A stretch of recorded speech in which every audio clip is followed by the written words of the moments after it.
ومجد على سيدنا ونبينا وشفيعنا وذخرنا ومولانا محمد وعلى آله وصحbihi ajma'in. Amma ba'd. Ibu yang dirahmati Allah, mari kita bersyukur kepada Allah Al-Maula Subhanahu wa taala di atas segala nikmat yang telah diberikannya kepada kita. Seterusnya salawat dan salam kepada Rasulullah sallallahu alaihi wasallam. Mudah-mudahan beliau nantinya berkenan memberikan kepada kita syafaat di yauma la yanfa' malun wala banun illa man atallaha biqalbin salim. Amin ya rabbal alamin. Kebetulan pas pula cowok masjid kamari kan. Niki tu pun tak ada ya. Insyaallah lah, fokuslah kita sebentar saja nih. Ibu-ibu yang dirahmati Allah Subhanahu wa taala, adapun kajian kita pada sore hari ini saya kutip dalam kitab Tanbihul Ghafilin yang dikarang oleh Al-Imam Abu Lais As-Samarqandi. Ya. Di situ ada pendapat atau tulisan Al-Imam Asy-Syaikh Sufyan Asy-Tsauri. Ada katanya golongan orang yang kejam, ya, golongan-golongan orang yang kejam. Kita hari ini berpendapat, berpikir, bahkan melihat yang terjadi dalam 1 bulan setengah ini yang kejam adalah Israel. Itu secara maknawi. Secara zahir memang Israel itu kejam. Maka disebut dengan Zionis. Mengapa? Karena mereka melakukan kejahatan kemanusiaan. Bukan hanya kepada orang-orang muslim, juga kepada non-muslim. Bukan hanya orang Islam yang tewas, yang wafat, tetapi juga orang-orang non-muslim. Apa contohnya Ustaz? Apa buktinya? Bukan saja rumah sakit Islam yang dibomnya, dirudalnya, bukan hanya masjid yang dirudalnya, juga gereja dan rumah-rumah sakit Kristen juga dibomnya. Karena di Palestina itu juga macam di Indonesia nih, bukanlah seluruhnya tinggal di Gaza itu adalah muslim, ada juga non muslim. Begitu juga di Israel itu ada juga yang muslim. Jadi kita anggap ini kejam. Siapa kita anggap kejam? Hitler kejam, tetapi secara zahir. Kenapa? Karena dia telah membantai orang-orang Jerman. Dulu apa kita kenal dengan PKI, komunis. Itu kejam, membantai ulama, membantai santri, bahkan membunuh jenderal-jenderal yang kita sebut dengan pahlawan revolusi. Kita lihat di media sosial, di televisi, ada seorang anak membantai orang tuanya gara-gara harta. Kejam. Tetapi ada juga kejam ni tak maknawi, tak dibunuhnya, tak dibantainya, tetapi secara hakikat, secara batin, bisanya kita ni karang manusia ni dianggap kejam. Inilah saya kutip dalam kitab Tanbihul Ghafilin yang dikarang oleh Al-Imam Abu Lais As-Samarqandi yang ditulis oleh Imam Sufyan As-Tsauri. Saya simpulkan, tak sebab kitabnya. Apa itu yang pertama, mudah-mudahan kita tak termasuk golongannya ini. Amin ya rabbal alamin. Kalau tak masuk, dah ada tanya iman lah macam mana merubahnya. Yang pertama rajulun au imra'atun yad'u li nafsihi wa yad'u walidayhi wa ghairihi. Seseorang baik laki-laki maupun perempuan yang dia hanya berdoa untuk dirinya, kejamnya kata Imam Sufyan Tsauri, dia tidak memasukkan doa untuk orang tuanya, apalagi orang lain. Hati-hati gitu. Kalau adalah di antara kita ni yang berdoa hanya untuk diri kita sendiri, tidak kita doakan orang tua kita, ayah ibu kita, apalagi mendoakan orang banyak, kaum muslimin dan muslimat, termasuklah kita orang yang kejam, yang hanya mementingkan diri kita sendiri.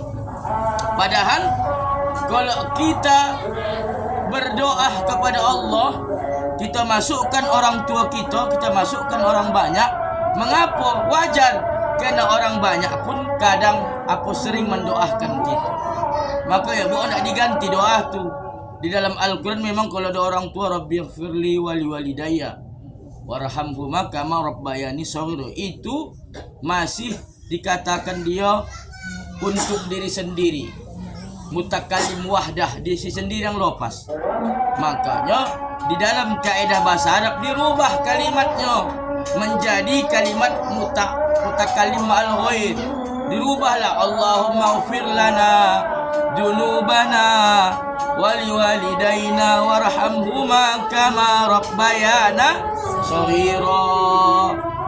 Ya Allah, ampunkan dosa kami dan dosa kedua ibu bapa kami, dan peliharalah mereka ya Allah sebagaimana mereka memelihara kami di waktu kami kecil. Kalau udah meninggal tambahkan Allah maghfirlah lahum atau Allah maghfir lahuma kalau berdua.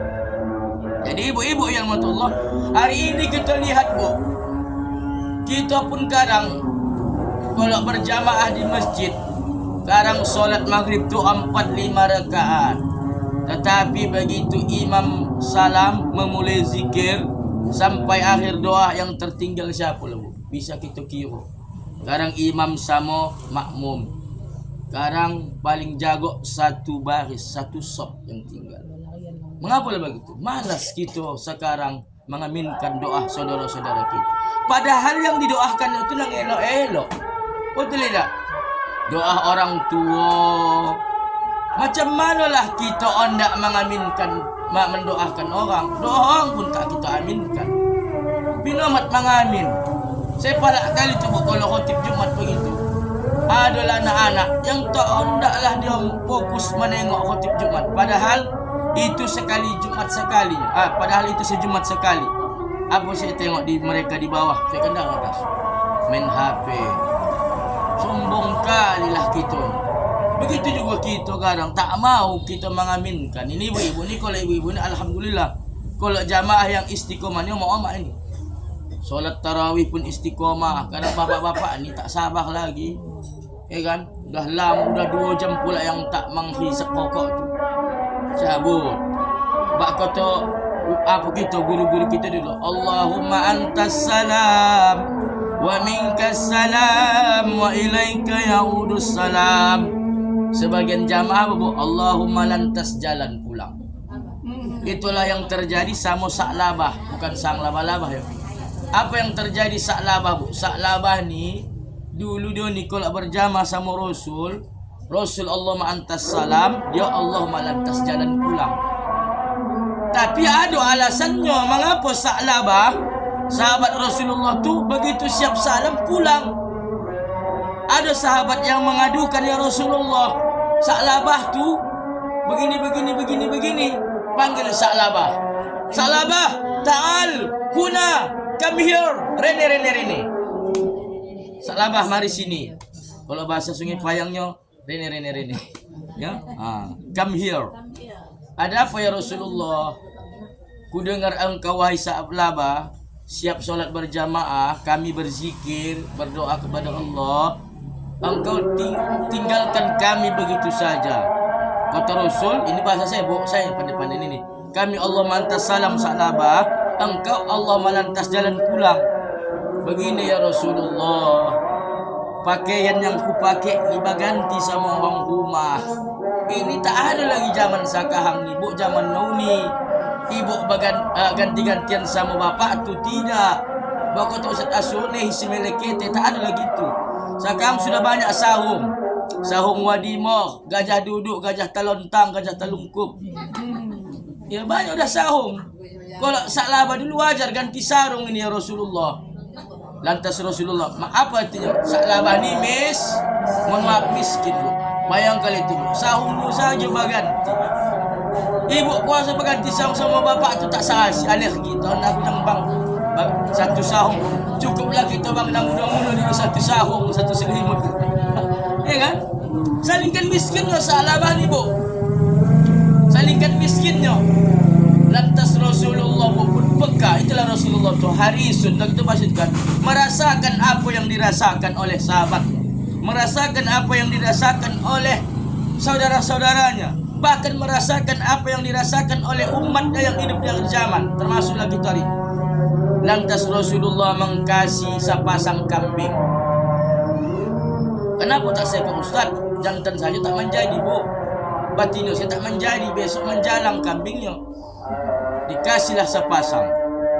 Maka menjadilah kambing Sa'labah tadi. Tahu cerita-cerita ya kan? Mula-mula Sa'labah beternak itu hanya sekitar tempat dia tinggal, lama-lama berkembang ternaknya lupa. Biasanya solat berjamaah, lama-lama sekali Ahad, sekali Jumat, solat Jumat. Solat yang 5 waktu rawatib lewat, kali dengan sibuknya. Ekspansi peternakan peternakan kambingnya, dombanya. Lama kelamaan hanya solat sekali setahun, solat hari raya. Lantas Rasulullah pun bertanya, aina Sa'labah? Mana Sa'labah? Ya Rasulullah, dia sekarang sudah hebat kaya, ternak kambingnya berkembang pesat, bahkan dia berternak sampai ke kampung jiran. Macam mana mencari rumput sampai ke Joman? Pulang magorek kau ngorek. Apa kata Rasulullah? Itulah lisan Rasulullah ni. Celaka Sa'labah. Begitulah kata Rasulullah. Celaka Sa'labah. Apa yang terjadi? Begitu Rasulullah mengucapkan celaka Sa'labah, peternakan Sa'labah kembali merosot. Kambingnya mati satu persatu. Ada yang kena curi, ada yang sakit perut, ada yang kena langgah, macam-macam lah. Terakhir kembali menjadi miskin. Apa pahamnya? Kembali tadi kita bersyukur atas nikmat Allah Subhanahu wa taala. Kembali ke pangkal kaji, Bu. Jadi kejam kita ketika kita berdoa, hanya yang kita doakan diri kita. Ya. Berdoalah kita beramai-ramai. Kemudian kalau ada orang berdoa diaminkan. Macam manalah Allah hendak mengabulkan doa kita, sementara doa saudara-saudara kita tak pernah kita aminkan. Ini kejam kita, Bu. Kejam kita. Maka, Bu, doa tu beramai-ramai. Ustaz tak bisa bahasa Arab, bahasa Indonesia, Bu. Allah segala bahasa paham. Ini ada orang, Bu, nak tren-trenan bahasa Arab, padahal dia tak tahu terus bahasa Arab. Kan? Nak keren-kerenan. Allahumma paku lama bakaratun, paku baru bakilatun. Asal bahasa Arab saja. Padahal paku lama bakarat, paku baru bakilatun. Asalkan tren bahasa Indonesia saja. Bisa kita minta, berdoalah kita, ya Allah, ampunkan dosaku, ya Allah, murahkan rezekiku, ya Allah, rezeki kedua orang tuaku kalau masih anak-anak kita mengajarkan, rezeki saudara-saudaraku, tak apa sebutkan nama-namanya. Ini ada orang berdoa nyel, Bu. Ya Allah, murahkan rezekiku, murahkan rezeki istriku, murahkan rezeki jamaah muslimin, murahkan rezeki si Yusuf, si Mina, si Butet, segalanya. Iya, di seluruhnya dah masuk itu semua. Jangan berdoa tu nyel-nyel kali. Nah, ibu-ibu yang dimati Allah Subhanahu wa taala, maka mulai hari ini cobalah kita sedikit menyadari ya, untuk dapat kita mengaminkan doa saudara-saudara kita. Berdoa itu dijaga. Kalau memang tak bisa bahasa Arab, bahasa Indonesia saja, apa salah? Yang penting paham awak apa yang ini, Kang. Apa yang awak pinta tak paham awak. Kalau ndak tren-trenan, ndak diambilnya doa dari ini. Ditanya apa artinya tak tahu, aku kutip dari Majmu' Syarif gitu. Berdoa tu paham awak. Kalau paham awak maka khusyuk. Betul tak kan? Minimal apa yang awak pahamilah doa. Allahumma fir lana dzunubana, hafalah. Elaklah awak bahasa Indonesia paham awak. Ya Allah, berikan kami keselamatan di dunia, keselamatan di akhirat, keselamatan pada agama kami, ya Allah, keselamatan pada dasar kami, ya Allah, keselamatan bertambahnya rezeki kami, ya Allah. Daripada awak berdoa bahasa Arab tapi tak paham awak makna. Allah pun tahu itu. Dia ni meminta-minta, dia tak tahu dipinta. Tadi-tadilah. Asalkan didengar saja orang. Apa yang bisa disebutnya lah. Paku lama bakaratun, paku baru bakilatun. Nah, ibu-ibu yang dirahmati Allah, itu yang pertama. Saya ulangi lagi, seseorang laki-laki atau perempuan kita inilah berdoa hanya untuk diri sendiri, kejamnya dia tidak memasukkan doanya untuk orang tuanya, apalagi kaum muslimin dan muslimat. Mulai sekarang dirubah lagi. Doakanlah saudara-saudara kita, apalagi yang di Palestina sana. Doakan. Allahumma injil Islam wal muslimin. Allahumma ansul Islam wal muslimin. Ikhwanina mujahidina fi Palestin. Doakan mereka, Bu. Mereka saudara-saudara kita ini. Hari ini, Bu, saya sampaikan di khutbah. Tonang kita beribadah. 78 tahun yang lalu kita mendapatkan kemerdekaan. Tapi hari ini saudara-saudara kita di Palestina, susah mereka mendapatkan kemenangan dan kemerdekaan itu. Tengoklah, mati hewan anak-anak Palestina itu macam mati tikus, pocah kepalanya, pocah. Tengok, Bu, yang di seorang keluarga muslim yang rumahnya dikepung, suaminya dipotong lehernya, istrinya sedang hamil dicucuk perutnya, anaknya. Ya Allah ya Rabb, memang luar biasa. Tapi itu pun hari ini tidak ada sedikit pun perhatian dari dari pemimpin-pemimpin Arab untuk membantu. Maka kita, Bu, orang Palestina itu, khususnya ulama Palestina, sangat terasalah jasanya bagi Indonesia. Siapalah tahu Ibu, pertama kali yang mengakui kemerdekaan Indonesia. Begitu dulu Bung Hatta diutus oleh Presiden Soekarno membawa delegasi Indonesia ke pemimpin-pemimpin negara, termasuk di negara-negara ada pada saat itu Palestina, diwakili oleh seorang ulama masyhur, ulama yang terkenal, Abu Salman Asy-Syakiri. Apa beliau katakan? Kami rakyat Palestina begitu mendukung kemerdekaan Indonesia 78 tahun yang lalu. Maka kita pun sebagai bangsa Indonesia harus tahulah, harus sadarlah, harus mengingatlah jas merah. Jangan lupakan sejarah. Yang pertama kali negara yang mengakui kemerdekaan Indonesia 78 tahun yang lalu adalah bangsa Palestina. Ya, khususnya para pemimpin dan ulama-ulama Palestina pada saat itu. Kita pun begitu juga. Selipkan doa nih, Bu. Kalau tak dapat Ibu bahasa Arab, bahasa Indonesia, ya Allah, selamatkan saudara-saudara kami di Palestina, ya Allah. Selamatkan, pelihara Masjidil Aqsa, ya Allah. Kalau hilang Masjidil Aqsa, Bu, dibombardir, tapi alhamdulillah dijaga Allah. Dan orang itu pun nak dijadikan Masjidil Aqsa ini dirubah nanti, Bu, jadi kok yang jadi simbol sejarah, kok yang jadi gereja, tetapi Allah jaga itu. Kenapa Ustaz jaga Allah? Allah jaga itu Masjidil Haram. Lihat surah Al-Isra, subhanalladzi asra bi 'abdihi lailam minal masjidil haram ilal masjidil aqsa barakna haulahu linuriyahu min ayatina innahu was-sami'ul basir. Masjidil Aqsa itu termasuk masjid yang suci, masjid yang Allah jaga kemuliaannya. Mengapa? Karena di situ Rasulullah telah memijakkan kakinya ketika Allah mengisra mi'rajkan beliau dari Makkah ke Masjidil Aqsa, dari Masjidil Haram ke Masjidil Aqsa. Maka apa kata para ulama? Kalau lah hancur lebur Masjidil Aqsa, maka hancurlah salah satu ayat dalam Al-Quran. Hilanglah sejarah Al-Quran. Maka sampai sekarang Allah jaga itu Masjid Aqsa. Ya, memang Israel ini dihancurkan. Tengok, masjid-masjid lain dihancurkannya. Tengoklah. Ibu tengok udah seberapa ribu yang sudah wafat saudara-saudara kita. Tapi Masjid Aqsa tak dibomnya. Kenapa? Karena dia tahu ini simbol sejarah. Orang itu ingin menguasai Masjid Aqsa. Maka ada yang bilang ini sekadar perebutan lahan dan lain sebagainya. Tetapi saya katakan ini bukan hanya sekadar merebut tanah, tetapi ingin bagaimana Israel ini menghabiskan Bu? Membantai habis, istilah kita sekarang genosida, pembantaian besar-besaran. Macam mana supaya Palestina ini habis, tak ada lagi dalam daftar sejarah. Maka ibu-ibu yang mati Allah Subhanahu wa taala, pedulilah kita terhadap saudara-saudara. Karena dalam sejarah konflik Israel dan Palestina ini yang paling parah, Bu. Udah 11.000 yang wafat, belum lagi yang tak diketemukan di dalam rentuhan gedung. Memang miris hati kita, Bu. Kok ikaji-kaji, kita kang datang minta sumbangan 2.000 perak lah kita kasih, bayar 5.000 perak. Ya, maka bantulah mereka. Karena apa yang mereka rasakan, kita rasakan juga sebagai saudaranya sesama Islam. Yang kedua, ibu-ibu yang mati Allah, apalagi kata Imam Sufyan Ats-Tsauri, rajulun yaqra'ul Qur'an wa la taqra'u fi yaumi mi'ati ayah. Seseorang laki-laki atau perempuan kita inilah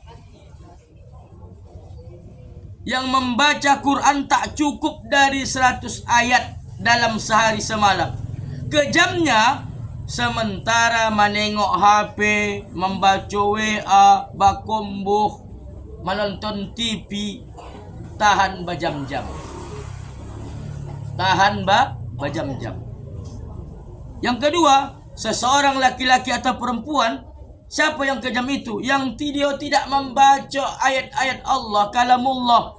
Dalam sehari semalam itu tak dapat yang 100 ayat. Sementara main HP tahan berjam-jam. Tak buka mata HP, nak tidur HP, nak mengaji tengok HP, nak ke pajak tengok HP, pulang dari pajak tengok HP. Apa lagi? Nak undangan tengok HP. Tahan kita menengok HP. Menonton TV tahan kita. Duduk di pajak kopi tahan berjam-jam, bakumbuk tahan berjam-jam, menggosip tahan berjam-jam. Tetapi ayat Al-Quran kalamullah tak kita baca maksimal 100 ayat dalam sehari. Mak kono kita ini. Maka kalau kita yang hafal surah-surah pendek itulah diamalkan. Ya. Termasuk juga lah kalau bisa membantu kita itu dengan solat. Solat kita membaca Fatihah 7 kali berapa? 7 ayat kali 17. Masukkan ayat-ayat pendek. Termasuklah itu sudah kita lapasi. Topat kita nanti sembahyang, tidak kita hargailah kalamullah itu. Disitulah kejamnya kita. Tidak kita hargai kalamullah itu, Al-Quranul Karim itu. Sementara pekerjaan yang lain, ajan. Pending sebentar ibu. Lanjut. Coba lanjut. Ajan sebentar ya.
أشهد أن لا